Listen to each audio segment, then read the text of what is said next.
Today we will look at shamanism through the lens of science. If you are one of those people that believe in magic but also want a scientific explanation, this video is for you.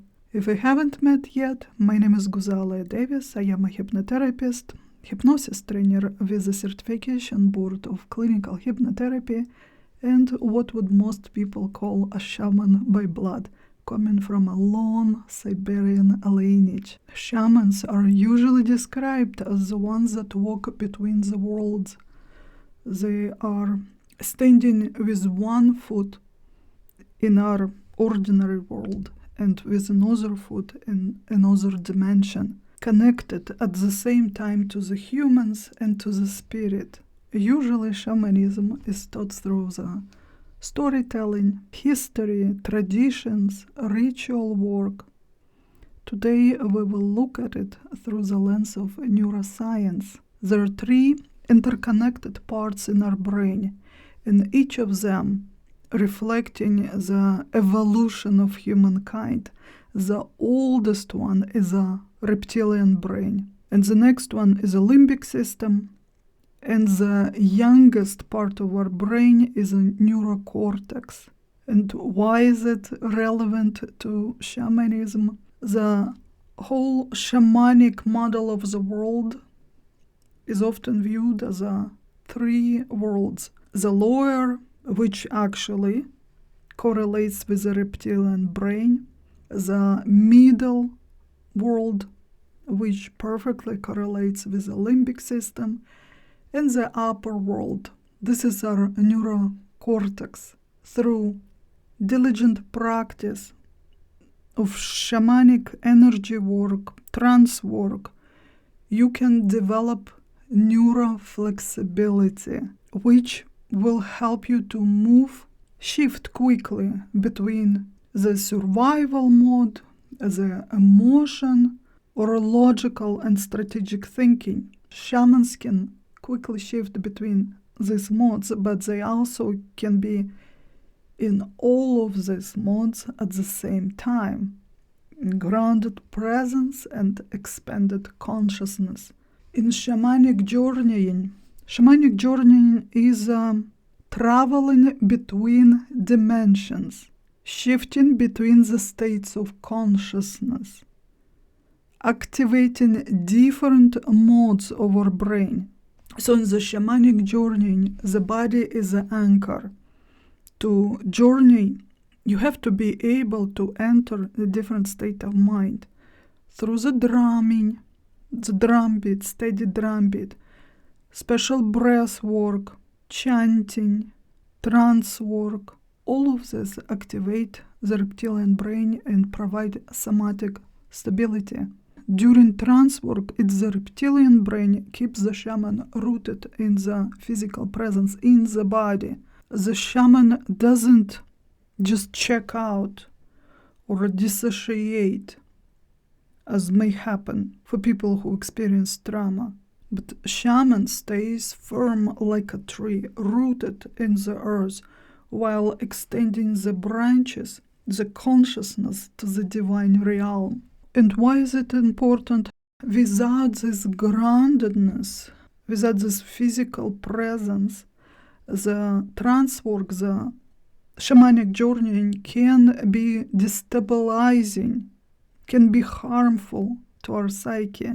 The reptilian brain ensures the survival, and the shaman can return from these experiences, from this interdimensional traveling and altered states of mind into ordinary state without any harm. And again, for comparison, someone that experienced deep trauma, they may dissociate from the body. The body becomes numb. They are often unaware of the surroundings, of what's happening with the body. I've seen clients like this. They are unable to even tell what hurts within the body. They're completely disconnected. And although this is in a way a survival tactic, this is something that helps them to deal with their trauma, but at the same time it creates more harm. But the shamans know how to have this out-of-body experience and stay present in the body at the same time. Now we will move on to the second brain, our limbic system. This is the heart of connection.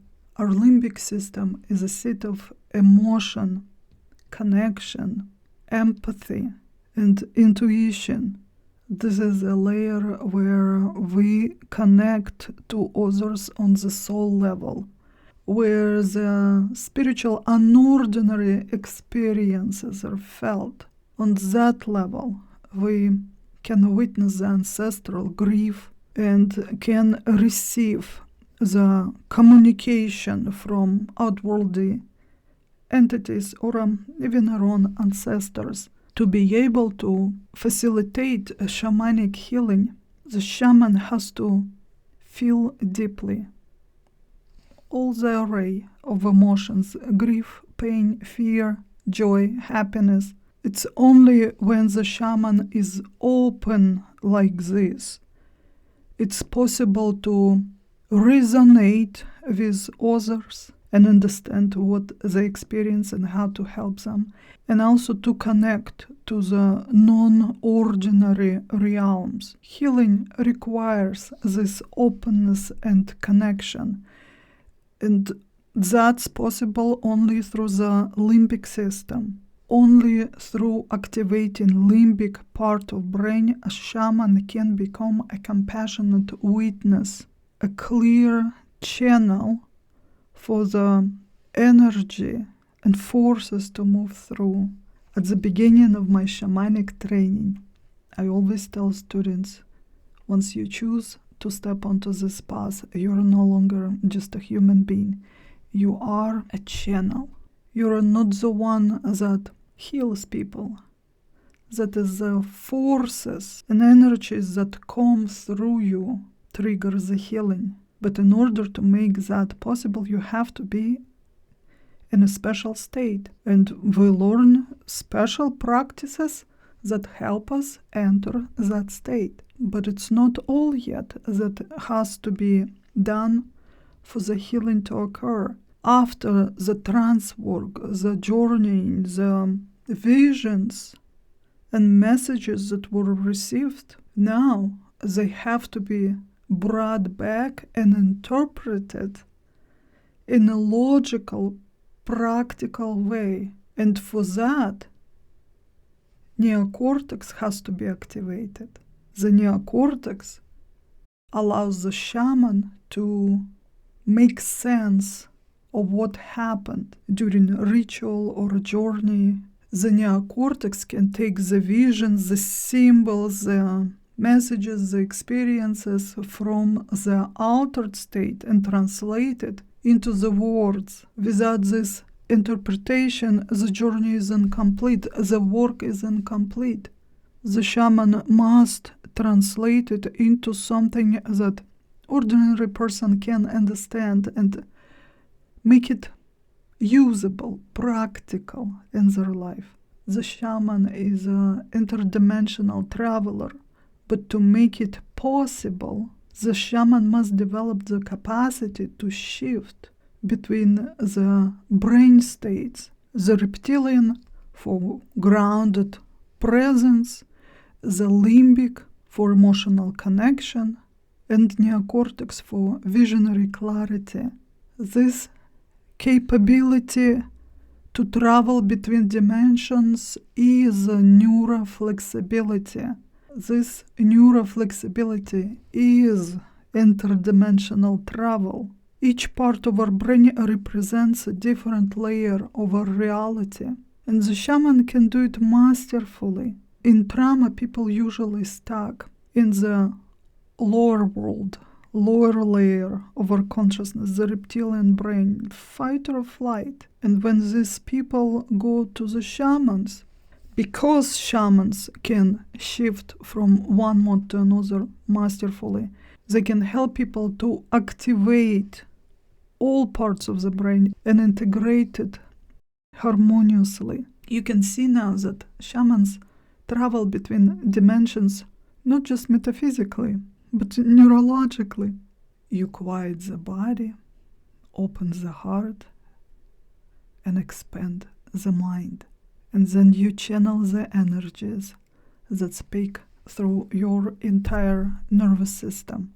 What's happening is very real and very explainable. That's not to make it less magical. Let's bring it all together. Let's correlate the 3 parts of our brain and the 3 layers of reality in shamanism. The lower world, this is underworld. It represents our reptilian brain, which governs our survival instincts. And this is exactly what we're working on when we journey into the underworld, with our survival and everything that is connected to it, our insecurities, fears, traumatic experiences.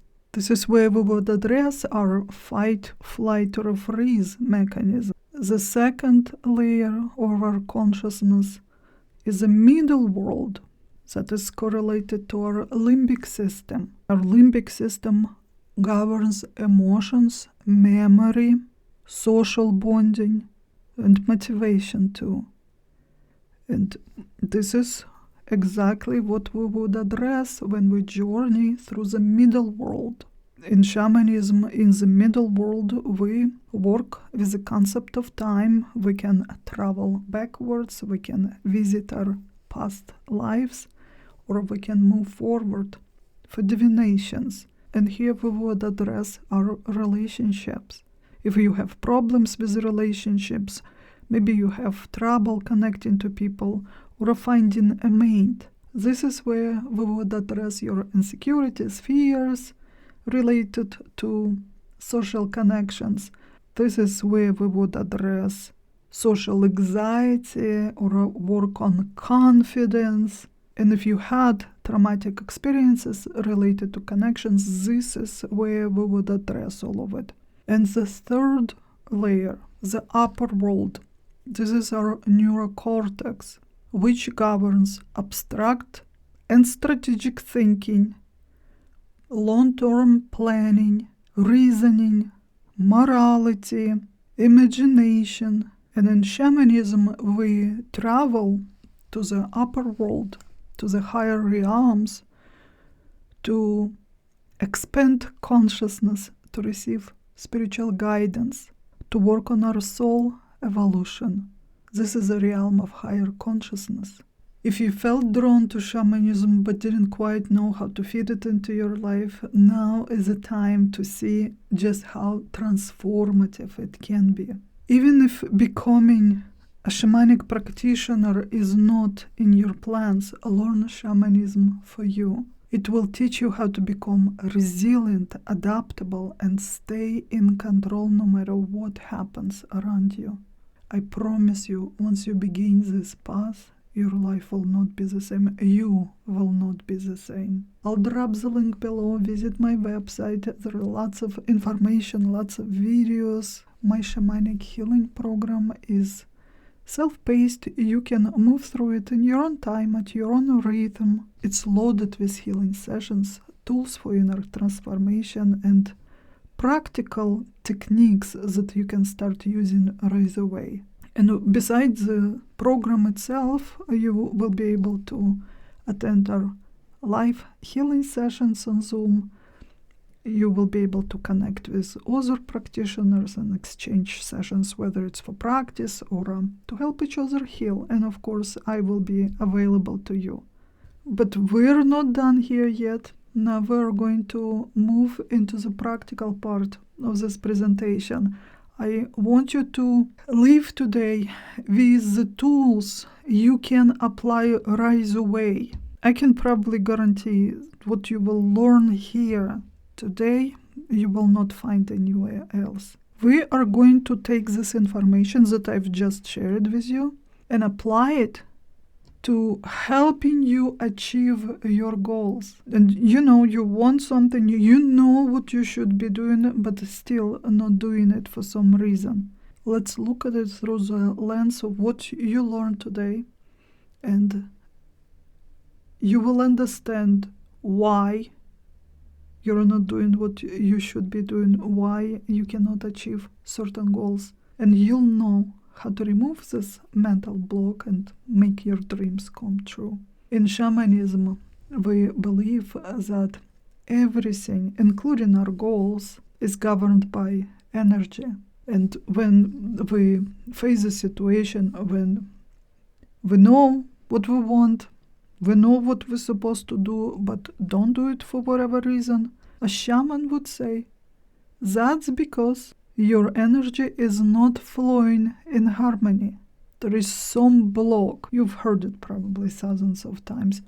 There is an energetic block. Imagine the energy flowing in you, in your life, from the lowest level upwards. Just like with the trees. First, the nourishment has to come to the roots.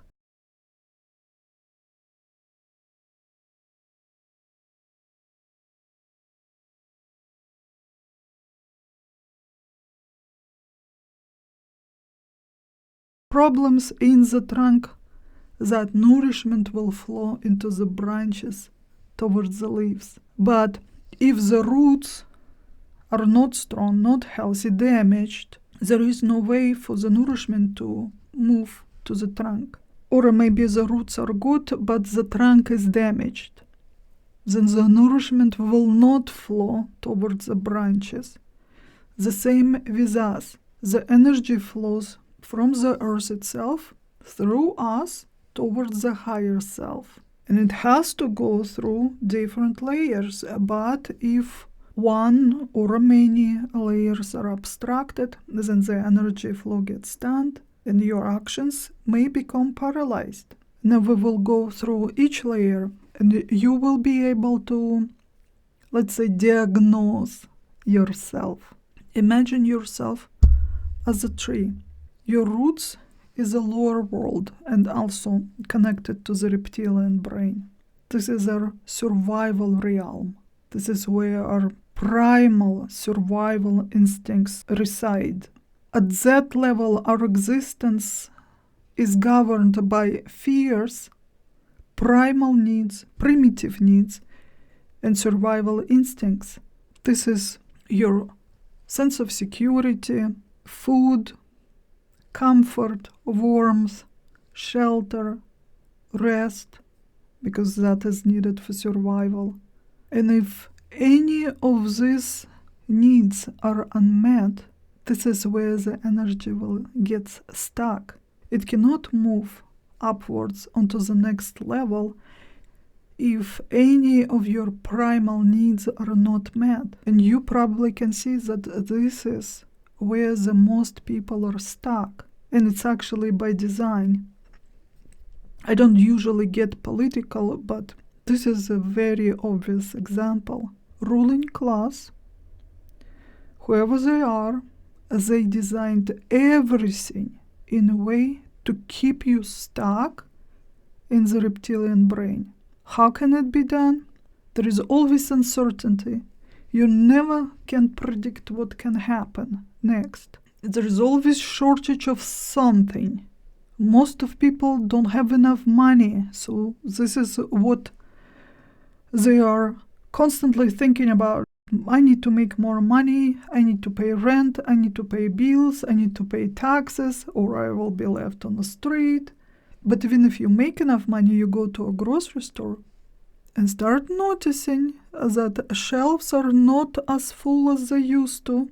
Your reptilian brain kicks in. There is not enough. And this is how expensive brands make poor people buy things that they cannot afford. Look, this is a very special $5,000 purse. Not everyone can afford it, but there is also not enough for everyone. You would never buy something like this if you were operating from Neocortex. This is the reptilian brain.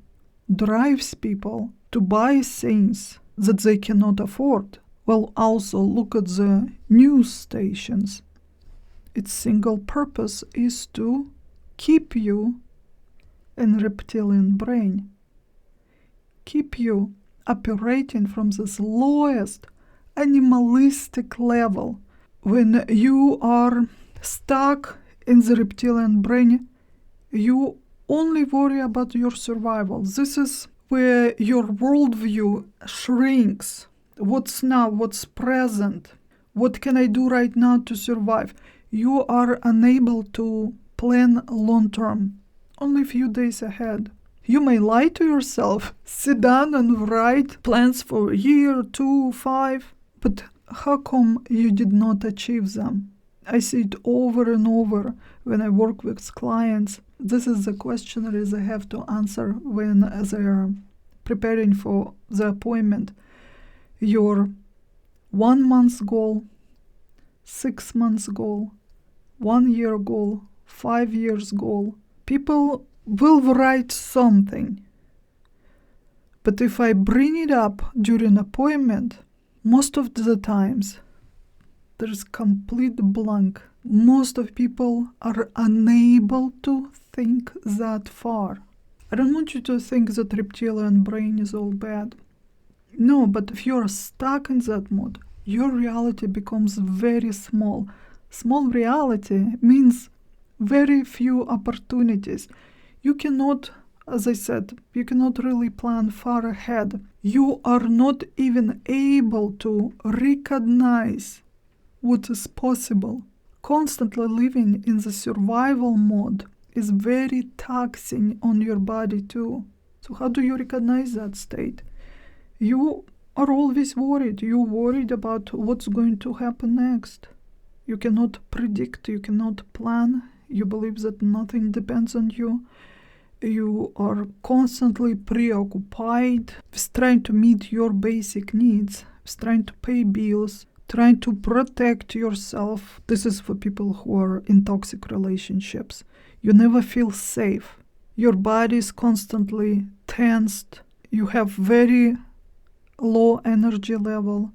You may feel depressed. You may be suffering from anxiety, panic attacks. You're probably not sleeping well.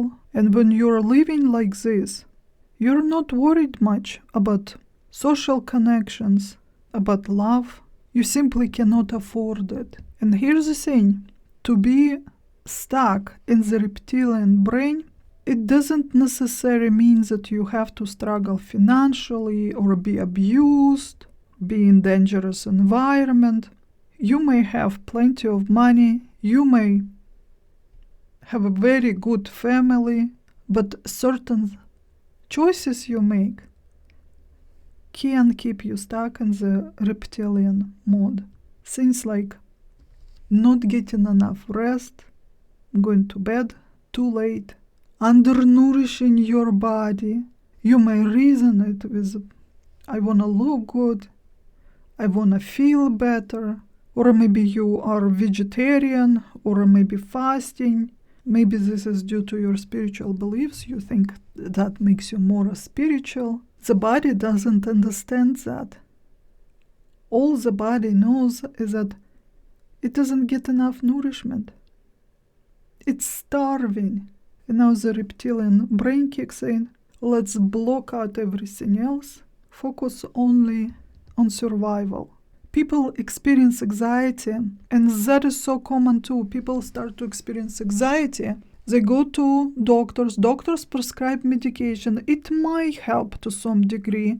It may numb you for a while. But the root cause is still there.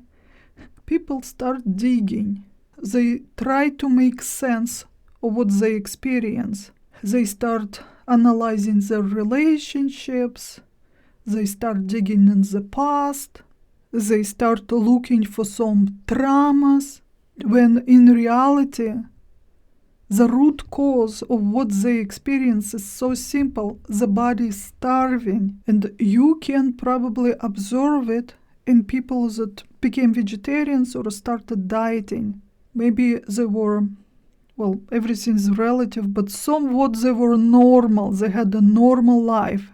And all of a sudden, their entire life is now wrapped up around their eating. Now they constantly talk about it, whether you ask them or not. This is the only topic. Now they're very picky about where they will go, in which restaurant you can meet them, if they come to visit you and you didn't serve the food that is on their list of allowed foods, they will get offended. The world shrunk, and it's all revolves now around food, because they're now unnaturally limiting the food intake. They think they're doing something good. They're maybe genuinely believe they making smarter choices, but their body is starving, and now they're constantly in this fight, flight, or freeze mode, and they don't see anything beyond that. And once they start feeding their body normally again, giving the body what it needs, it soothes the reptilian brain, and the next level gets activated, the limbic brain. Now their reality expands, and they're able to see what's happening around them. And of course, there are many different situations that can keep you stuck in the reptilian mode. Abusive relationships, as I said, past traumas too. Some people cannot get through it, cannot find the healing, and they live in constant suffering, pain, and fear. Physical pain too will keep you in the reptilian mode. And even simply living in a place that is not comfortable, not soothing to the eye, maybe it's too messy, too dirty, too disorganized, that too can keep you stuck in the reptilian mode. But let's say you've covered all the basic needs. You are okay in that department. Now your energy can flow upwards to the second level. This is a limbic system. This is emotional and connection realm. This is a space for relationships, family, social bonding, friendships, work relationships. This is a sense of belonging. Remember, we are very social beings. We are not meant to be alone. When we feel disconnected from our tribe, or feel unsupported, unloved, the energy here is blocked. And when you're stuck here, this is all you worry about, is relationships. You're concerned about what your neighbors think. You want to be liked. Other people's opinions matter too much. You may get obsessed with trying to find a mate or make friends even, and all your thoughts and actions get wrapped up around the relationship theme. Here you can get really depressed if those emotional needs are not met.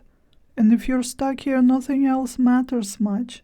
You don't worry about career, you forget about your obligations, and we all go through those phases. We all shift from one level to another, but it becomes problem when you get stuck there. When you get stuck in the limbic system, you get overly emotional. Probably have crying spells. Anything can trigger you. Anything can hurt your feelings.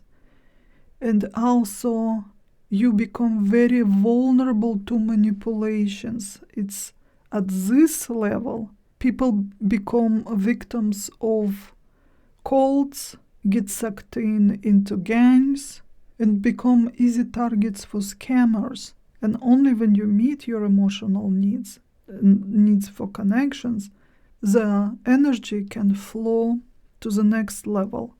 Neocortex, the upper world, the higher realms. This is the visionary realm. This is where your capacity gets unlocked for vision, planning, long-term planning, strategic thinking. This is a space where energy can flow into actions, where you can envision your goals, strategize, and actually take steps towards making it happen. This is where your mind works at its highest capacity, where you can make smart decisions. So to break the cycle of unreached goals, we must restore the natural flow of energy. And you start from the lowest level. Address your reptilian brain. Give it everything it needs. Make sure that you get enough rest. You sleep plenty. Make sure that you nourish your body properly.